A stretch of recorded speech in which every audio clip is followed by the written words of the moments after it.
வணக்கம் நண்பர்களே, நாம் இந்த வீடியோவில் என்ன பார்க்க போகிறோம்னு பார்த்தீங்கன்னா RRB JE JEIT DMS and CMA இந்த பதவிக்கு ஆன்லைனில் எவ்வாறு விண்ணப்பிப்பது அப்படின்றது தான் நம்ம இந்த வீடியோவில் பார்க்க போகிறோம். அதற்கு முன்னாடி நண்பர்களே, இதுவரை பிரபு எம் யூடியூப் சேனலை சப்ஸ்கிரைப் பண்ணலைன்னா தவறாமல் சப்ஸ்கிரைப் பண்ணிக்கோங்க.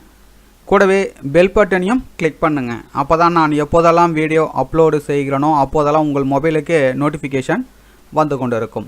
ஓகே ஃப்ரெண்ட்ஸ், வாங்க நாம் வீடியோக்குள்ளே போகலாம். முதல்ல பார்த்தீங்கன்னா கிளிக் ஹியர் ஆன்லைன் அப்ளிகேஷன் இருக்குது பாருங்கள், இதை கிளிக் பண்ணுங்கள். கிளிக் பண்ணிங்கன்னா அடுத்த பேஜுக்கு போவோம். அதில் போயிட்டு நீங்கள் எந்த RRBயில் அப்ளை பண்ண போகிறீங்களோ அதை கிளிக் பண்ணுங்கள். இப்போ பார்த்தீங்கன்னா நான் ஃபார் எக்ஸாம்பிளுக்கு சென்னை நான் கிளிக் பண்ணுறேன், ரைட்டுங்களா. இப்போ சென்னை கிளிக் பண்ண பிறகு ஒரு டயலாக் பாக்ஸ் வரும். இதில் என்ன பண்ணுறீங்கன்னா RRB கன்ஃபர்மேஷன், இதில் பார்த்தீங்கன்னா கன்ஃபார்ம்.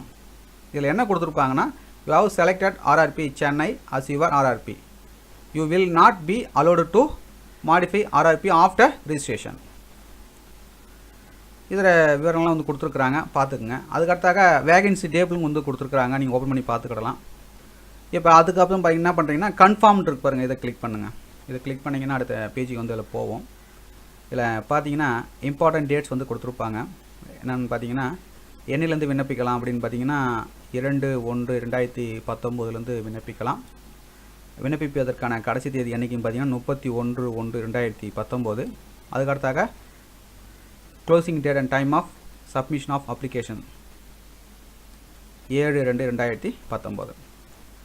அதுக்கடுத்தாக லாஸ்ட் டேட் அண்டு அதாவது ஃபீஸ் கட்டுறதுக்கான லாஸ்ட் டேட் கொடுத்துருக்காங்க. இப்போ பார்த்தீங்கன்னா online payment, net banking, credit card, debit card என்றைக்குன்னு பார்த்தீங்கன்னா 5/2/2019. அதுக்கடுத்தாக எஸ்பி பேங்க் சலான் மூலம் கட்டுறதுக்கு என்றைக்குன்னு பார்த்தீங்கன்னா 4/2/2019. அதுக்கடுத்து போஸ்ட் ஆஃபீஸ் சலான், இதுவும் பார்த்தீங்கன்னா 4/2/2019. அதுக்கப்புறம் பார்த்தீங்கன்னா சில இன்ஸ்ட்ரக்ஷன்லாம் கொடுத்துருப்பாங்க, படித்து பார்த்துக்குங்க. அதுக்கப்புறம் வந்தீங்கன்னா I accept that I have gone through all the instruction இருக்கு பாருங்கள். இது பக்கத்து ஒரு பாக்ஸ் இருக்கும் பாருங்கள், இந்த டிக் பண்ணுங்கள். டிக் பண்ண பிறகு நியூ ரிஜிஸ்ட்ரேஷன் இருக்கு பாருங்கள், இதை கிளிக் பண்ணுங்கள்.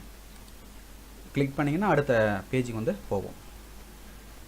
இதில் போயிட்டு இதில் கொஞ்சம் பேசிக்கான இன்ஃபர்மேஷன் நம்ம என்ட்ரு பண்ண வேண்டியிருக்கும்.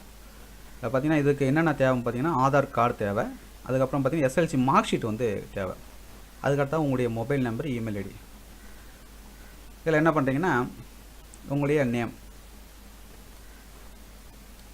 மெட்ரிகுலேஷன், அதாவது SLC மார்க் ஷீட்டில் உங்களுடைய நேம் எப்படி இருக்கிறோ அதை அந்த மாதிரி அப்படியே இங்கே என்ட்ரு பண்ணுங்கள் இந்த பாக்ஸில்.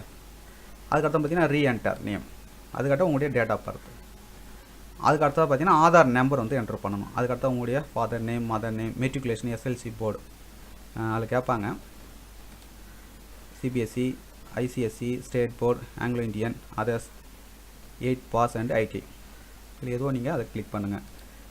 கிளிக் பண்ணிட்ட பிறகு மெட்ரிகுலேஷன், SLC ரோல் நம்பர், அதாவது ரிஜிஸ்டர் நம்பர் இந்த இடத்துல என்ட்ரு பண்ண வேண்டும். எந்த இயர் நீங்கள் பாஸ் பண்ணீங்களோ அதை என்ட்ரு பண்ணுங்கள். அதுக்கப்புறம் உங்களுடைய மொபைல் நம்பர். அதுக்கப்புறம் பிறகு பார்த்தீங்கன்னா ரீஎன்டர் மொபைல் நம்பர்.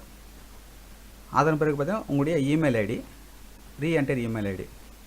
அதுக்கப்புறம் பார்த்தீங்கன்னா செக்யூரிட்டி கோடு இதில் என்ட்ரு பண்ண வேண்டியிருக்கும். அதுக்கப்புறம் பார்த்தீங்கன்னா டிக்ளரேஷன் கீழே பாக்ஸ் இருக்கு பாருங்க, சின்னதாக. இதை கிளிக் பண்ணிட்ட பிறகு சப்மிட்னு ஒரு பட்டன் இருக்கு பாருங்கள், இதை கிளிக் பண்ணுங்கள். கிளிக் பண்ணிங்கன்னா இதில் பார்த்தீங்கன்னா மெயில் ஐடிக்கு ஒரு OTP வரும். அதுக்கப்புறம் பார்த்தீங்கன்னா உங்களுடைய மொபைல் நம்பருக்கு ஒரு OTP வரும். இந்த இரண்டுத்தையும் நீங்கள் என்ட்ரு பண்ண பிறகு அதே போல் இந்த செக்யூரிட்டி கோடு கேட்பாங்க. அடுத்த இதில் கொடுத்த பிறகு லாகின் பண்ண வேண்டியிருக்கும். மீதி நம்ம அடுத்த வீடியோவில் பார்ப்போம். ஓகே ஃப்ரெண்ட்ஸ், இந்த வீடியோ உங்களுக்கு யூஸ்ஃபுல்லாக இருந்தால் லைக் பண்ணுங்கள், கமெண்ட் பண்ணுங்கள், ஷேர் பண்ணுங்கள். மீண்டும் நாம் அடுத்த வீடியோ சந்திப்போம். நன்றி, வணக்கம்.